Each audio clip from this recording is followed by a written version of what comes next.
thank U কি আছে ইয়াতে অ'কে মই এতিয়া পিন্ধি দেখুৱা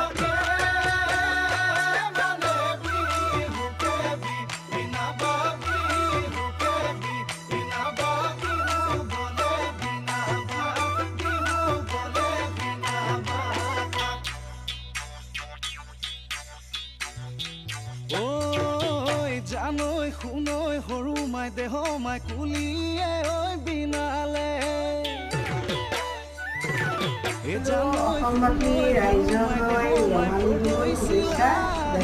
আমাৰ ফালৰ পৰা সমূহ অসমবাসীৰ ৰাইজলৈ আমাৰ অসমীয়াৰ বাপতিসাহোন ৰঙালী বিহুৰ বহুত বহুত শুভেচ্ছা থাকিলে